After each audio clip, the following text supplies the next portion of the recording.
classification in a robust and responsible way. So, I'm sure this is all background and overview for everyone here, but I think the real challenge that I think we can all recognize is that there are millions of DNA variants in any one of our genomes. So any two unrelated individuals will have millions of DNA sequence changes that are different between them. And I think there's challenges, and I'll get into this a little bit when we talk about variant frequency, but there's a lot of variant frequency can differ across different ethnic groups. And so ultimately identifying and correctly classifying these variants really is a central problem to clinical genetic testing. And I think what we've sort of seen is with the increase in with sequencing, with the Illumina technology and PacBio and long-read technology really taking the forefront, we've seen over the years a progression of how we want to think about interpreting variants. And so I just want to sort of go back to 2008, and this was really one of the first guidelines that was published for how we might want to think about reporting DNA sequence variants. And really this was a landmark paper that really gave us some improvements on helping us predefine interpretive categories. There was some standardized nomenclature, and actually they published a workflow for evaluating each variant. But I think we recognized pretty quickly that there were a lot of terms that were subjective. Things like recognized to be pathogenic or probably not pathogenic. And what this really results in is inconsistencies across different groups and different experts. Also, one of the biggest challenges here was with a workflow-based approach, it's either or often. There's not really an ability to synthesize evidence, whether it's across the pathogenic or the benign categories. And I think, early, before a lot of population sequencing had been done, there was this sort of belief that a rare variant was just a priori pathogenic. And so, there was some predictions, and experience, I think, was given oversized weight. So, then in 2015, we sort of have, I think, what we think of as our modern day 5-tier classification system. Again, this really improvement was really clearly defining, the 5 categories, whether it's pathogenic, likely pathogenic, uncertain significance, likely benign or benign. They also provided some categorical weights for the evidence. So is it strong evidence? Is it moderate or weak? Which helped get away from some of the subjectivity around recognized to be pathogenic. And they also provided a checklist and rules for combining it. So that way gets away from the workflow approach where we can actually combine evidence. But within a year or so after it was published, it was already recognized that even at this stage, there was still low intra and intra-lab concordance in the classifications. And this was probably due to the fact that the broad categories are still too subjective. So there could still be different decisions made based on different labs and different areas of expertise. Also, I think one of the biggest challenges, and I'll sort of walk through why this is a problem, is that adding new criteria kind of requires a whole rethinking of the rules because of the way the checklist was set up. And so, one thing we know is that the genetics is progressing, our understanding of genetics is progressing so fast that we have to be able to integrate new evidence very rapidly. In 2017, we published a refinement of the ACMG guidelines that we call SERGG. So this is really, I think, a score-based, well, this is a score-based refinement. So basically, one of the sort of improvements I think we made over the original guidelines is that we categorized all possible variant data into 5 primary lines of evidence, and I'll walk through that in a minute. We've also decided to assign a point score. So this is in half 0.5 increments. So from 0 to 5 in 0.5 increments, we've assigned a point score that is roughly equivalent to the probability that each piece of evidence might be pathogenic. And then rather than having a checklist, we decided to use the sum total of the scores, the point scores, which allows us to add new evidence and then sum them up into a final classification in a way that's a little bit more straightforward than the rules and the checklist. But there's still challenges. The manual assignment of that point score can be biased, and it can be it does require expert knowledge, and as we get more and more complicated, or more and more evidence, it can get more and more complicated to try to come up with the right weight. And we've also, the way we designed it, we also had limited success in combining pathogenic and benign, and so we the way it works is we would sum up all the pathogenic evidence and then sum up all the benign evidence, and then whichever score reached a pathogenic threshold, we would use that. But it doesn't allow necessarily for the combining of pathogenic and benign evidence in the way we would like. And then we also realized pretty quickly that we had poor specification of clinical data. So, that, again, just to point out that was really sort of the starting point for us, and then we wanted to think about how we incorporate new evidence. And so, since 2019, over the past few years, we've been incorporating, evidence categories or evidence criteria for CNVs, copy number variants. We've recently, in the last year, started offering testing for our oncology, tests for RNA splicing assays from whole blood cells, and then we had to incorporate that evidence into our framework. And then we've also just recently published a paper that describes how we use what we call sort of highly predictive phenotypes. So, pathognomonic clinical features for a disease are highly predictive of pathogenicity, and so we're able to incorporate that. So that gives us better understanding of the clinical data that we have from our patients. So now just to step back and talk a little bit more about how this works, so that I can then get into the artificial intelligence sort of programs. As I said, we've taken an approach where we think of all of the available data and evidence in 5 different categories. So we have population data, we have the variant type, is it a splice site variant, is it a nonsense frame shift? We have clinical observations, which is what I was just describing about, with thinking about how, whether the variant segregates in families, or whether it's seen in individuals who have a highly specific pathognomonic phenotype. And then we have the category of experimental studies, which can be experimental functional assays, either splicing or protein function assays. And then we have this this 5th category, which we call indirect and computational. And just to sort of go in a little bit more detail, when we think about population data, really we're asking, is the variant present in the general population at a frequency above what we expect for a disease-causing variant? And so that's the question that we're really asking. For the variant type, we're really asking, is this the type of variant that's expected to cause disease?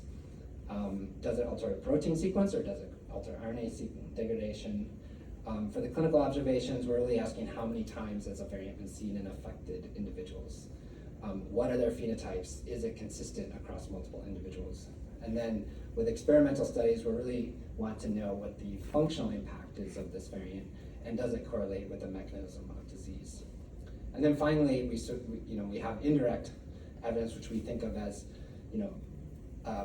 either the classification of other variants at the same position or in the same region, but we don't have primary data for the variants that we're interpreting. And so that's kind of what we mean by indirect. And then finally, we want to ask, is this variant in a region that's expected to disrupt gene function? And often we use computational algorithms for this. But as I'll talk about in a minute, we're beginning to think about how we use the computational algorithms for each of these categories.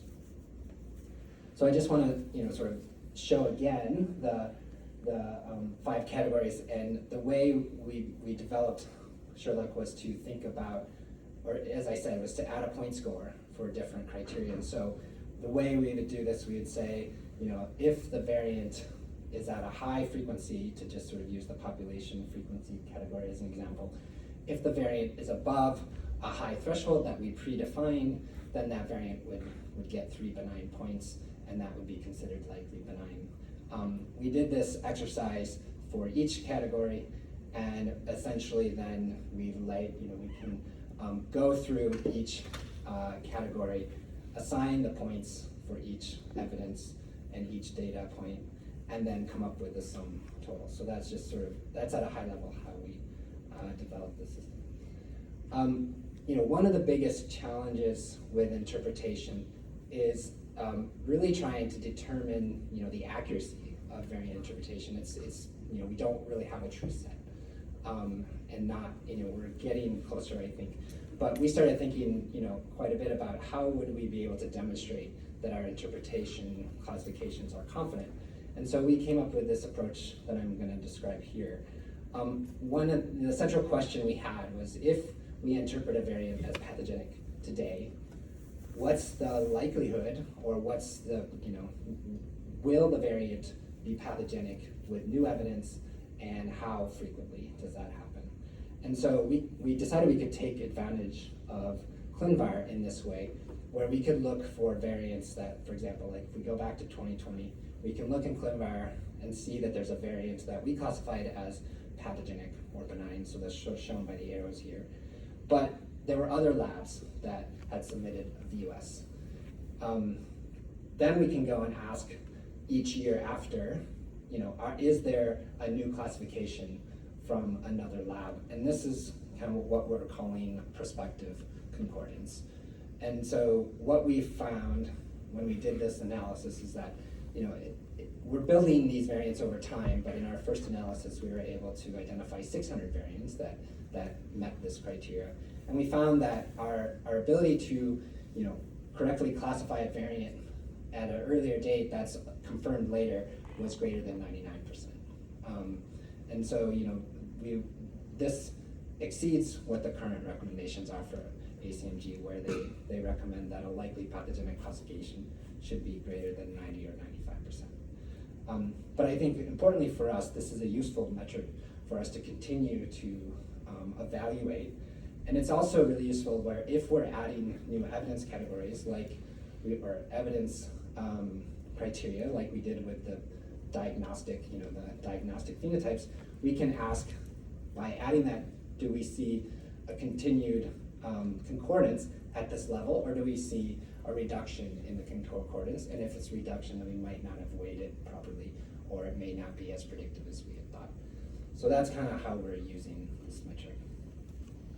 So I think it's important to point out that there's always a trade-off. So when we're really highly confident in classifications, that also means that our that we're also going to have a lot of VOSs, because there's this trade-off between sensitivity and specificity.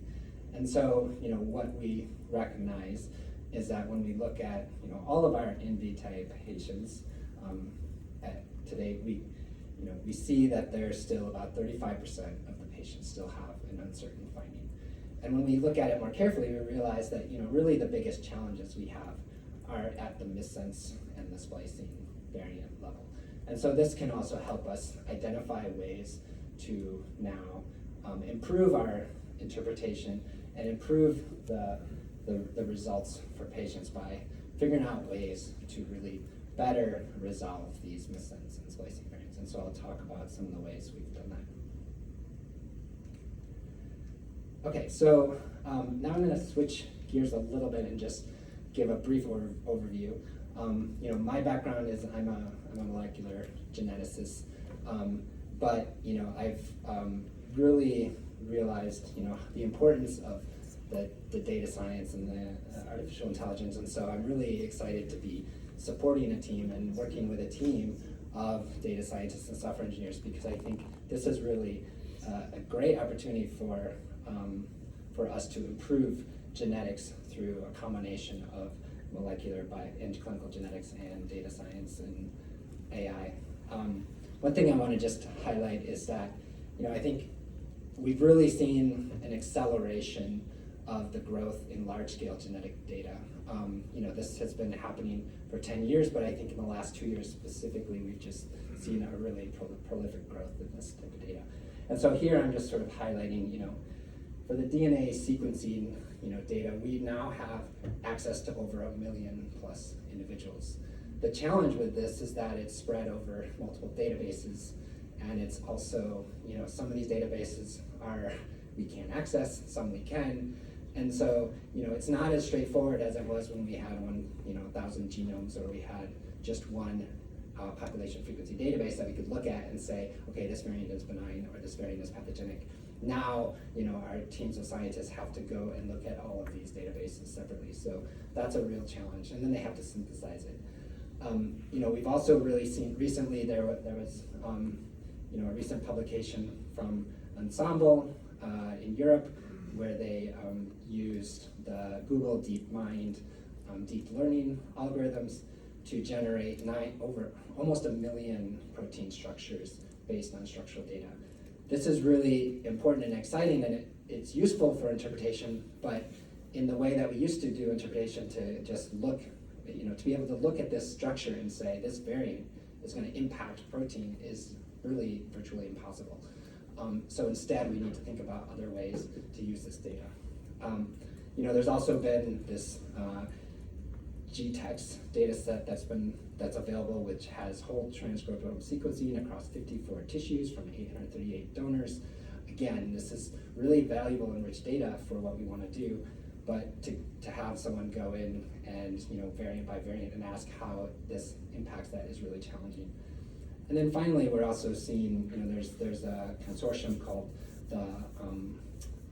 the multi-assay effect database, the MAVEDB, where they are now publishing, they published over 1 million variant effect scores from different cell lines and yeast cells and model cell organisms across 45 genes. And again, this is really rich data, but we need to standardize this. We need to know if it's clinically relevant. And so this is another sort of use case for the AI technologies.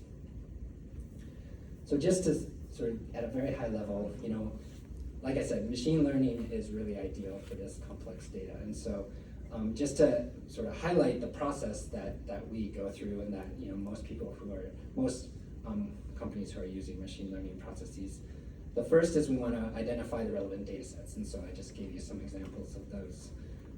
We also need to choose the type of machine learning algorithm, and I'll talk about a little bit about a few algorithms that are available and that we use.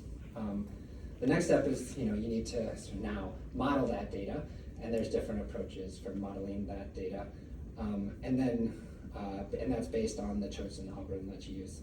And then the fourth step is really to train that algorithm against known, in this case it would be known pathogenic variants versus known benign variants, and then generate scores that predict the uncertain variants, or the variants that are not included in that training set.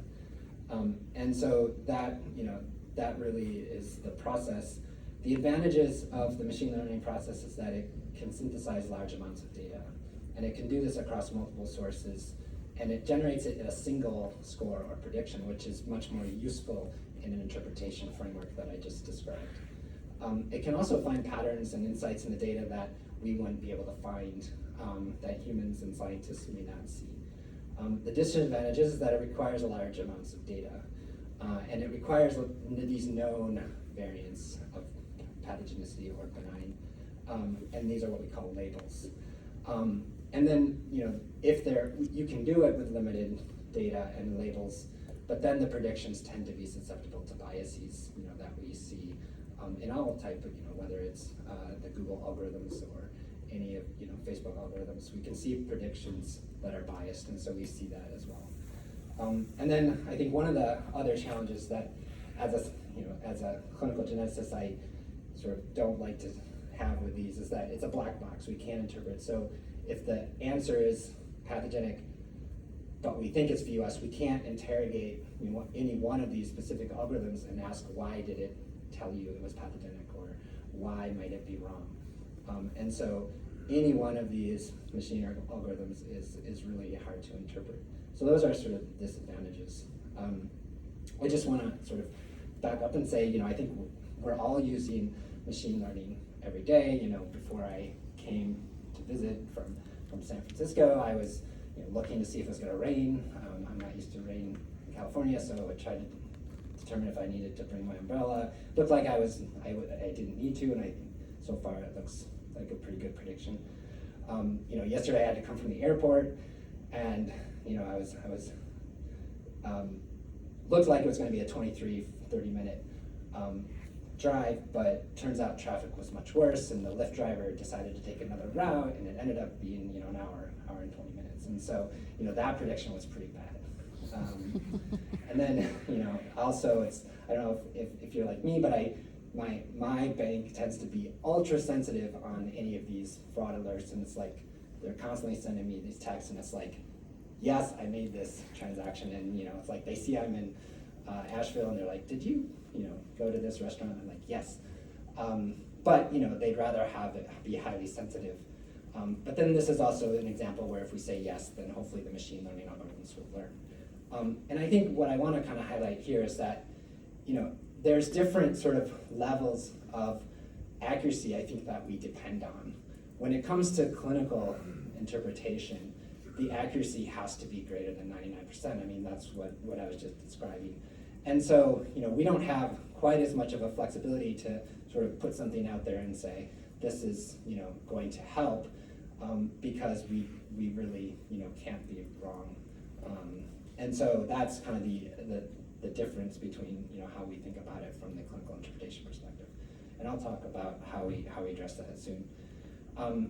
In terms of just defining the terms, hear a lot of these terms, probably externally, but also I'll talk a little bit about these terms. So we think of artificial intelligence as the techniques that enable the machines to solve problems the way we do. Within that, sort of fully encompassed, we have a machine learning approaches, and these are a subset of the AI techniques which give the computers abilities to learn.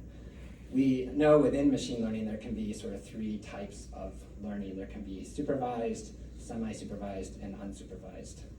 Supervised, I'll talk about supervised and unsupervised in a minute, and semi-supervised is really a hybrid of the two. And then finally, we have sort of this new and very exciting subset of machine learning called deep learning that is highly accurate, but it's also even harder to interpret, and so that's kind of the challenges. And I'll talk about why we might use one or some of these in a minute. Deep learning really is unsupervised learning, and then within machine learning we can use semi-supervised or supervised. So just to give you an example, if we have 3 different sets of pictures, and we want to predict whether or not they're a cat, a dog, or a bird, the way a supervised machine learning approach works is that we would identify the features, and so this is called feature extraction. We would identify sort of the pointy ears, or the floppy ears, or the bird feather tail, and so that's kind of shown by these plus. Maybe you can't see it very well, but there's these plus points here that we're extracting, and then feed that into the computer machine learning. Then there's a there's a machine learning modeling approach, and then it's classifying. And so you can see, if it's doing really well, it's going to cluster all of our known cat images in one spot, and our dog in another, and our bird images in another. And then what we can do to validate it is we can take images of a cat that we didn't use for our training process, and we can see how well it does on prediction. And so that's what, when we say validation of an algorithm, that's what we're saying, is that we held out some piece of the data, some data, in this case images, and we asked how accurate is that prediction. In the case of unsupervised deep learning is really a machine learning technique that will learn the features. So the advantage is that we don't have to have an expert or someone who really knows a lot about birds and cats and dogs to tell us what the features are. You just feed it the data. So you just feed all of the, in this case it's a car, truck, or bicycle, you just feed it all the car images, and it will learn what the differences are between a car and a truck. And this is, I think, nice because also we can then learn what is the difference. We might have an a priori bias of saying a cat's gonna have sharp ears, but maybe that's not actually really distinctive. And so that's really the difference. So what type of model is best for interpretation? I think what I want to sort of make clear is that there is no silver bullet. There's no one algorithm or model that is really going to be useful for variance interpretation. And so we'll have to use as many as we can find. But in this case, I just want to sort of highlight that for the machine learning, for the supervised approach, typically it's much better with smaller data sets. We can choose our own features, and that there are very many types of algorithms that we can choose. And so, our data scientists and machine learning engineers can try a bunch of different algorithms, test it against the validation set, and then choose the one that's most accurate. It's also a bit more interpretable because we know which algorithms we're using, we know which ones are working, we know which features are working. Deep learning is actually much more accurate, but it requires large amounts of data. And then, there aren't very many different algorithms. It also, I think, importantly to point out that, it really requires a lot of computing power. And so from a cost perspective, the machine learning supervised approach is a little bit better. And so, like I said, we use both, and I'll talk a little bit about, the difference between some of our algorithms, which ones are deep learning and which ones are supervised machine learning. So now I want to just go through, the platform that we're developing.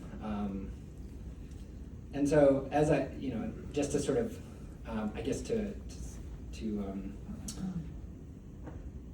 go back to the previous slides, the first thing we want to do is we want to ask what data is most useful, and then how should it be featureized. And so this is where our team of geneticists and clinical geneticists and molecular geneticists can help also our machine learning engineers think about how to featureize it.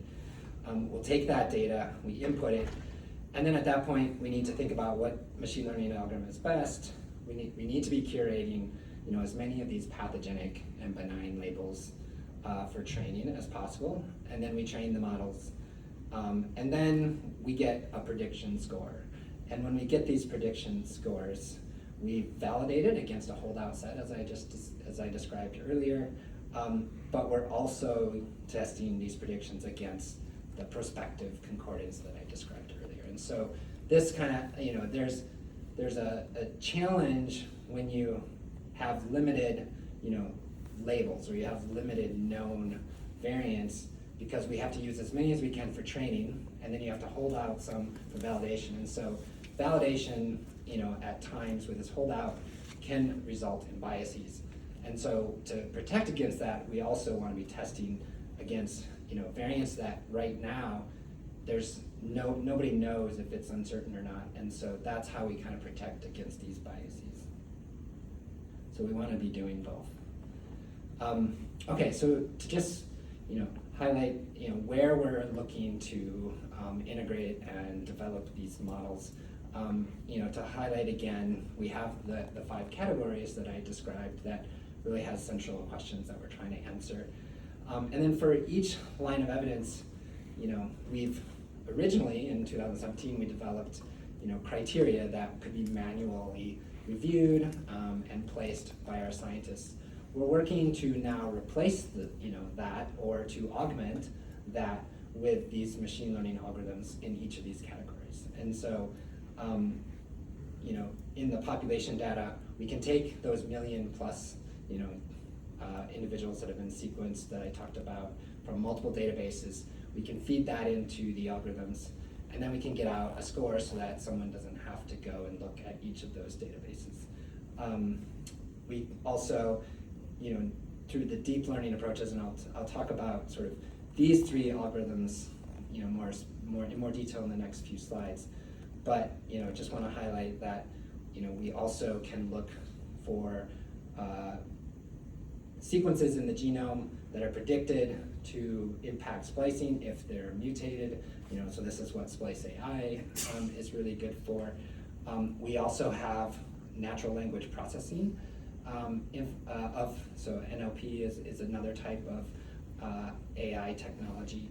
And actually, NLP typically uses deep learning approaches because you can feed it large amounts of text, and it can then tell you which types of words are in a text. And so we use this to help us read the publication. So it can help us find the phenotype information for a variant in a specific paper. And so, we have these algorithms that are helping and augmenting the work of our scientists. And then we can also develop these multiplexed assay modeling, that can take, it can train and test the data that comes from, a yeast cell, and we can ask, is it accurate? If it's not accurate, then we probably don't want to be using it for interpretation. But without the modeling approach, we don't always know if it's going to be highly accurate. And then we've been developing, approaches to tell us about the function of missense variants. And there's also recently there was a published paper of these evolutionary models of variant effects, which uses, again, a deep learning approach because you can feed it these alignment sequences. And so these are all things that we're working on. But as I said, I'm going to talk a little bit more about our experience integrating these models into the interpretation process, these models in the red boxes. So to start, just to give you an overview of how we're predicting the pathogenicity with our population frequency modeling.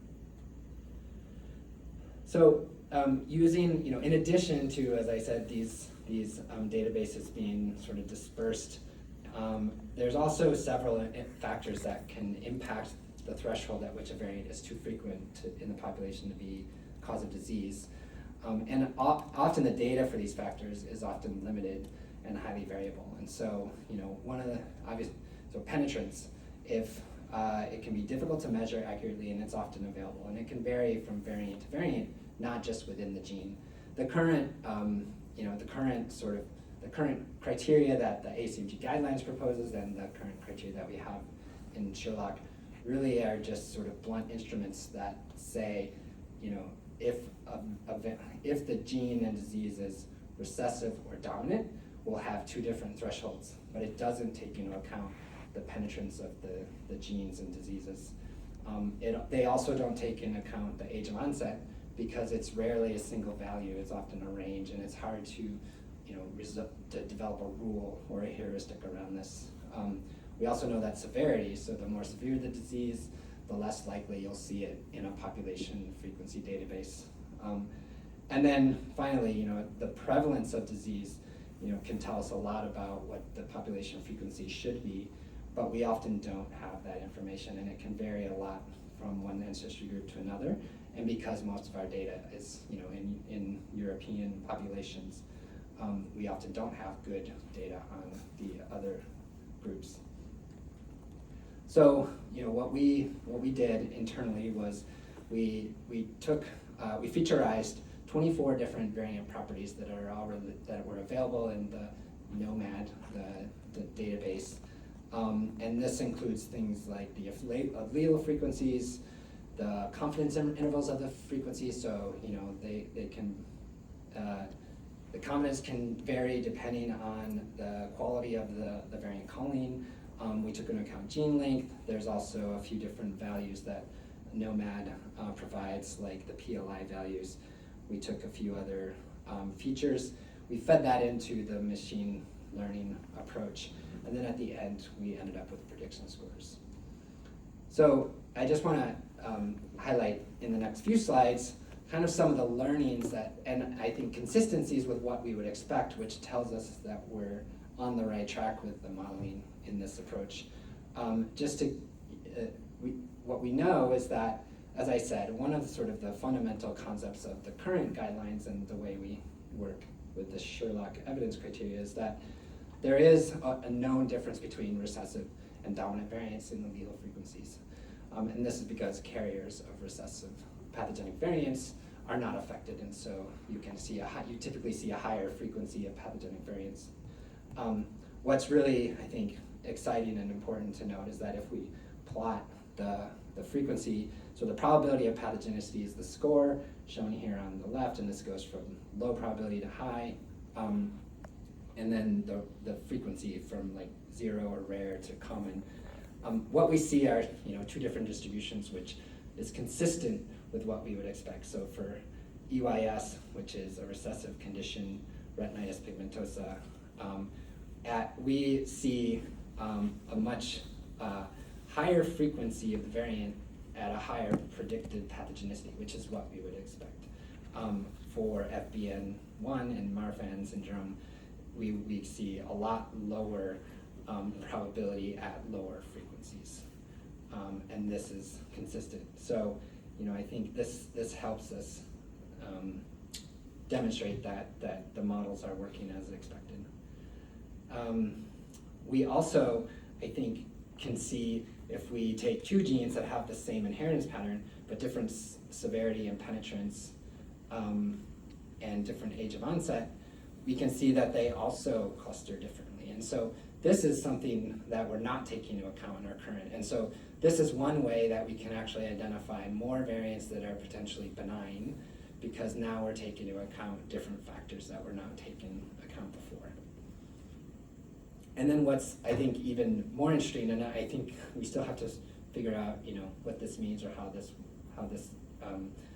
is taken into account, but we can take three genes that all cause the same disease. They're all recessive. We've curated them all as, high severity, penetrance, and variable age of onset. But they have clearly three different patterns. And so DNAI1 is an example where we probably have higher frequency variants that are still pathogenic, whereas DNH1, has much lower frequency variants that are predicted to be pathogenic. And this, again, with a blunt instrument of just having one threshold for recessive conditions, that's not a nuance we would be able to pick out. So just to give an overview of the sort of the impact that we see by incorporating these scores into our classification framework, we find that the population modeling allows us to apply this frequency evidence to 4 times as many variants than our previous methods. So there's 4 times as many variants that now we can have this type of data supporting classification, which ultimately allowed us to resolve 15,000 variants of uncertain significance from a historical perspective. Which then, there are 50,000 patients that had those variants. And then we also project going forward that there will be about a 2 to 5% reduction in our VUS rate for future patients because of this. So then the next type of algorithm I want to talk about is the splice AI, so being able to predict the impact of mRNA splicing with splice AI. So one thing, so to just note, the role of splicing predictors in variant interpretation is important because we know that about 14% of pathogenic variants disrupt splicing. We also know that greater than 69% of our synonymous variants, so variants that are not causing protein effects, and intronic variants are typically classified VUS. So here's a huge class of variants that we just have limited data on, but they may be likely to be pathogenic, so we have to treat them very carefully. And so what we need a way to identify these DNA variants that are likely to disrupt splicing. And it's critical that this is accurate. This will help increase our diagnostic rates. And there was, Illumina in the past 2 years published a deep learning algorithm called Splice AI, which is open sourced. And they had fed all of this GTEx data and other types of sequencing data that they had into this algorithm and developed these scores that allow a prediction of whether or not a variant is likely to disrupt splicing. And so we took that, and this is really a semi-supervised approach because we took those scores and then we asked if we tested and trained and validated those scores against our known pathogenic and benign variants or variants that are known to cause a splicing defect, we can get a much more accurate score out of that. And so that's what we've done. And when we do that, and then as I said earlier, we now have an approach in-house that we look for RNA splicing changes in our diagnostic samples. We can then ask, what is the sensitivity and specificity of these algorithms for that data? And what we find is that Splice AI, compared to the approaches we were using before, which came from the Alamute algorithms, we find a huge increase in the specificity. So there were lots of false positives. Only 21% of the previous algorithms' predictions were found to actually cause a splicing defect. So this resulted in a lot of VUSs because we weren't sure if they were going to disrupt splicing. Importantly, we see similar, or although maybe a modest increase in the sensitivity of this with splice AI. And so, this is just another illustration that deep learning approaches, really are accurate and can really help. But I think it's also important that we understand what the accuracy is of that, so that we know when we use it, we can be confident in it. And so just to highlight here what the impact was, we found that this contributes to the resolution of more than 12,000 variants of uncertain significance. And this then helped with about 37,000 patients historically. And again, similarly, we expect to see greater than a 3% reduction over time because of this algorithm. And then finally, as I said towards the beginning, splicing variants are a challenge, but actually our biggest challenge are these missense variants. And the biggest challenge with a missense variant is that we don't know if it's going to be deleterious, if it's going to impact the function of the protein. And since most of these missense variants are really rare, they're not in population frequencies, so they've not been ruled out. We don't have really any other good way to understand if they're going to be pathogenic. And so what we've been developing is a suite of these algorithms that help predict the functional impact of the missense variants. And these are all, again, the supervised machine learning approaches. So we can take sequence analyses. So like I said earlier, like the evolution of variant effects, where we can take multiple alignments, we can look for conservation of different regions of the proteins. This is a way to then predict whether or not a variant is pathogenic. We have about 600 genes that are covered by this model. We can also take a biophysical analysis approach where we can take the AlphaFold structures and we can predict through the training process whether or not a missense variant may impact that structure in a way that's going to disrupt the protein. And so that's another way where we can now take advantage of these millions of structures that we have.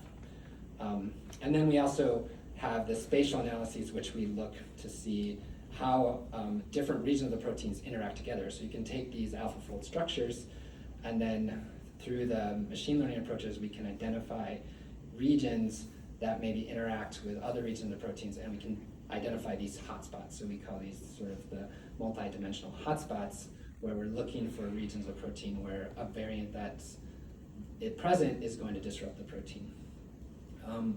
And then another way we're using the machine learning is to take all of these variant effect maps. So the MAVE-DB, we can take those and we can utilize that data and ask if that data is predictive for pathogenicity. And then we do have an internal assay. I'm not going to talk about it, but we have a cellular assay in-house that we're trying to augment with these external experimental assays. And again, we can use the machine learning to determine the accuracy. So just to give you one example, of how these algorithms perform, if we take this sequence analysis algorithm, and we're comparing here to other algorithms that have been published with similar feature sets. So they've all been, developed using conservation as sort of a primary feature. And one thing to note is that internally we've determined that doing this on a gene by gene basis is much more accurate and much more appropriate than using a genome-wide approach, because as we know, there's categories of proteins that may be similar, but there's transmembrane proteins that don't act like enzymes. And so to really train against the whole genome, which is what most of these algorithms do, like Revel, and then, well, actually the other four are all genome-wide predictions. So they take all the data from the genome and then they make predictions across the entire genome. We develop these machine learning algorithms on a gene by gene basis. And then if the gene performance isn't high enough, we don't include it in the interpretation. And what we see is on the 600 genes that we've developed these sequence analyses on, we see a much higher positive predictive value. So, it's much more like, at an 86 pp positive predictive value, about 14% of those predictions are going to be wrong for pathogenicity, whereas we're seeing about a 3%. And then, the benign predictions are similar, which is actually easier for most of these algorithms because there's more benign variants than there are pathogenic. But overall, our accuracy is higher. And then just to highlight here, what we've now modeled with that suite of algorithms. We modeled over 1,000 genes, and again, since September 2019, when we first integrated these algorithms, we've seen 40,000 plus in patients that have received a more definitive result. And over time, we expect this to help with about 2.5%. So, overall, I think what we are finding is that, a suite of these machine learning algorithms that are integrated into a classification framework that, is robustly used by clinical geneticists and clinical scientists, or variant scientists, is highly effective and accurate. And that if we combine all of these together, we've now been able to model over 3,000 genes. We've seen over 175,000 variants have received a more definitive classification because of this. And that, on average, these variants, there's about 5 individuals at Invitae for each variant. And so that really, ends up as an impact of over 1 million patients. So in conclusion, as I was highlighting, a single machine learning algorithm or model is insufficient to provide the support that we need at the level of accuracy that we need, and for all genes. So we've developed an evergreen, what we call an evergreen because we're staying up to date, artificial intelligence platform that is designed to be applicable for variant rotation. And it really has these follow features where it stays up to date. We can, when there's new published pathogenic and benign variants, we can now train new genes. If there's new feature sets or, like a splice AI model comes out, we can integrate that quickly. It can learn from the past and future data, and that we have rigorous validation methods and that we have interpretability across the different algorithms within our framework. And we really find that modeling is improving the genetic testing for millions of patients. So that's all I have, but I'm happy to take questions. I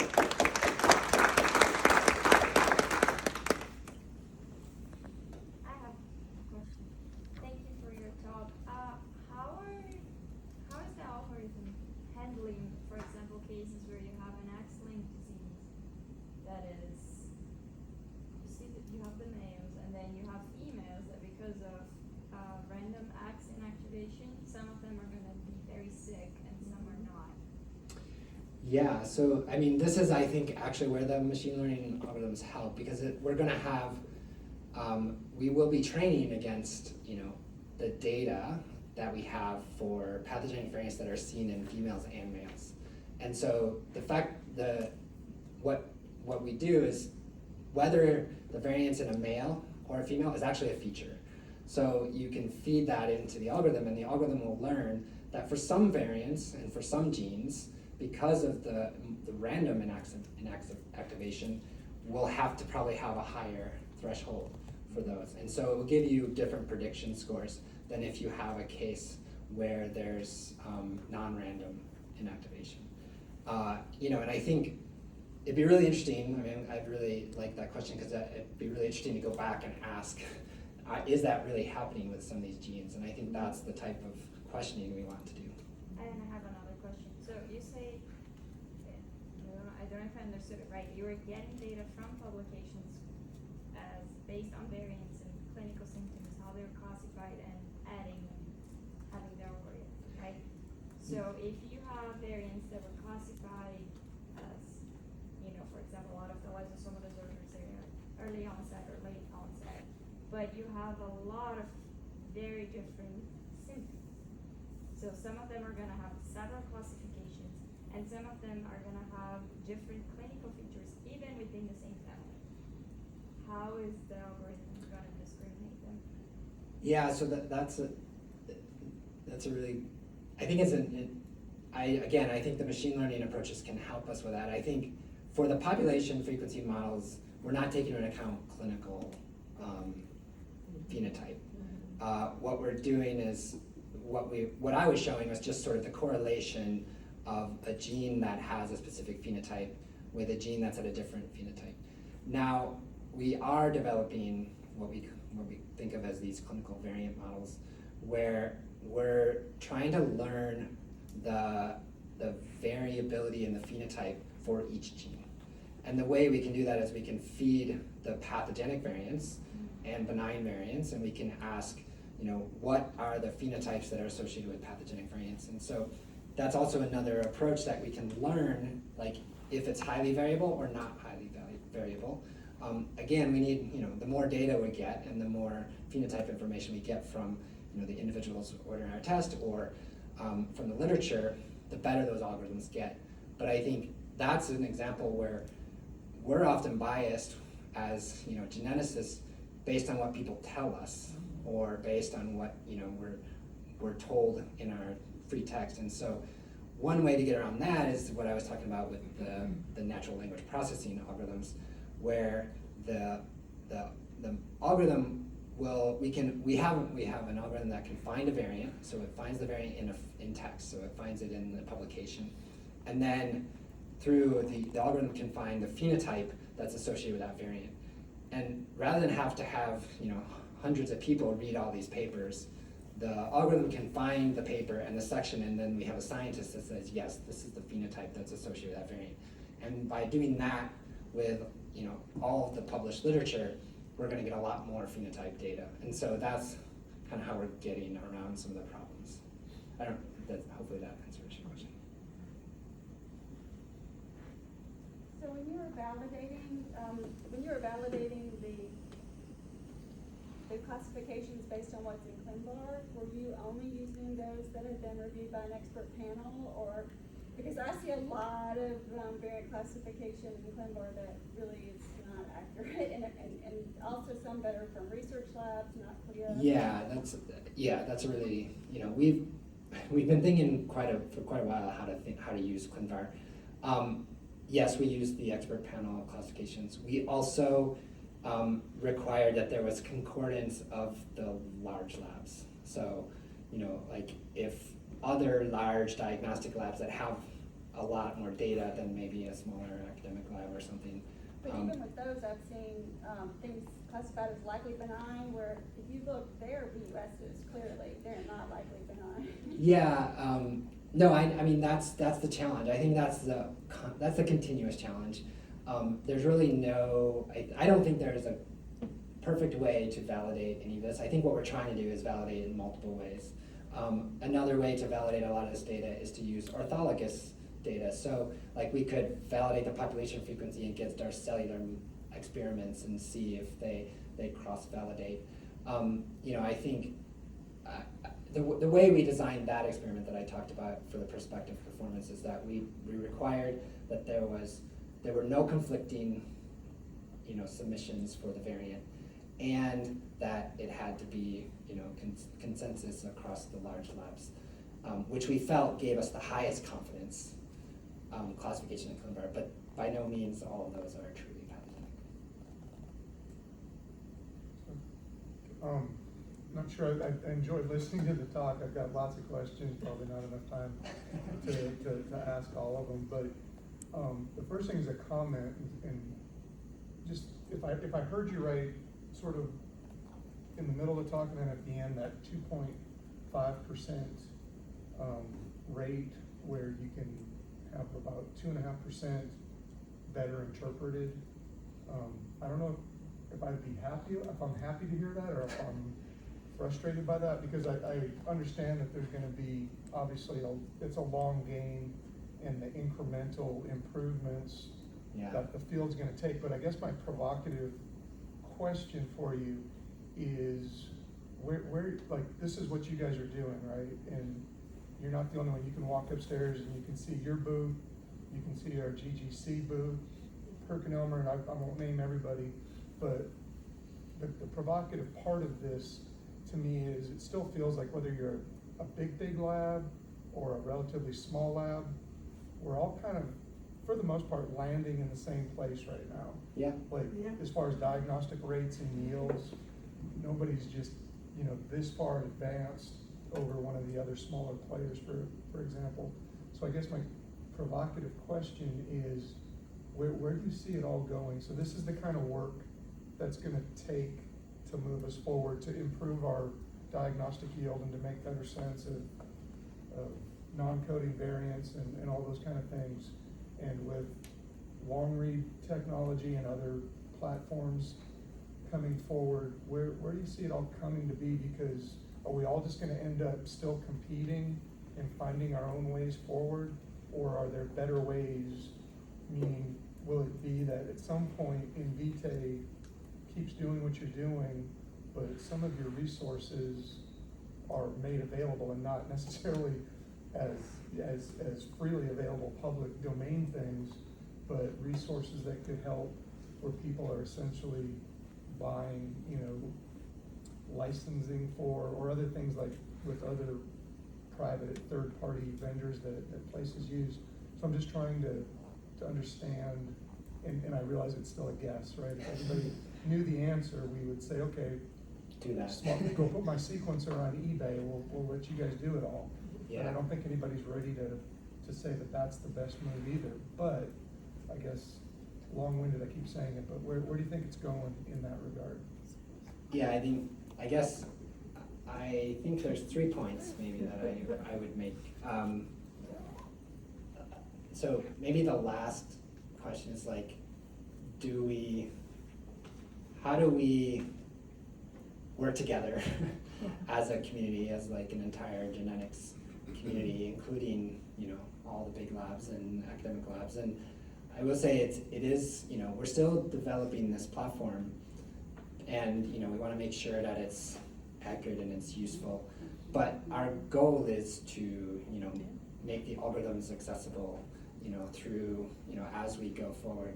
There will be, at some point, we do believe that making, having a way for others to use it with their own data sets is actually where, we kind of want to go. We're not there yet because we're still developing it. I will say that the other, so where is it going? I think there's 3 things that I see. One, we just need to keep sequencing, right? Because like the population frequency is, really powerful. And so there does need to be more and more sequencing. So that's, I think there's, 1 million UK, and there's all kinds of these efforts. That will help. I think also, for these really rare variants, which we know, 40% of all variants may only be in one person.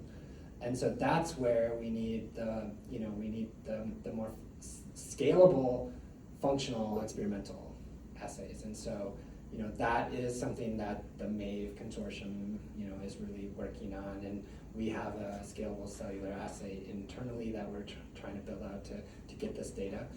Because the reason why it's only impacting 2.5% is because the rest of the variants or genes just have so little information about the functional impact or the population frequency of these variants, or observations in patients who have disease.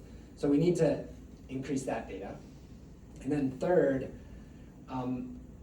I actually think our current frameworks, the heuristics, is actually holding us back because, we're not combining this evidence appropriately. So we have some initial studies with Bayesian algorithms that can actually combine the benign and pathogenic evidence and make use of the data we have to give us a true confidence and probability of pathogenicity.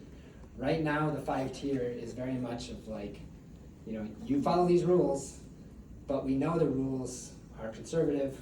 We know they're not telling us exactly what's happening. So I think that's where I see it going. Yeah, no, it's a great answer. I think, one, I'll just say, I should have prefaced some of it by saying I wasn't trying to put you on the defense. But it should also be recognized how many variants in Vitae is put into ClinVar, and it's part of that. And so that does not go sort of, taken for granted. So I think you guys are doing a lot of good things, trying to help move the field forward. But I think for people in this room, everybody can appreciate that the geneticists often think differently than the business people of who's doing what. For sure. And what you're trying to do is always taken, in the context of business and sustainability and everything. And the other thing I was gonna say is, there's obviously still plenty of sequencing for all of us to do, and lots of work to be done, and all that functional, downstream stuff beyond just sequencing is certainly where it's at. So I appreciate your talk and your comments. I hope to have a beer with you sometime. Yeah, I'm happy to chat afterwards. Yeah, that is what my question was going to be with all these algorithms and AI, whatever you are going to use. This is for the coding region of the gene. You are not looking into the intronic or the promoter, which is not the gene, because there are a lot of patients we suspect that they have phenotype, they have enzyme deficiency, but you cannot pick up the second variant in patients.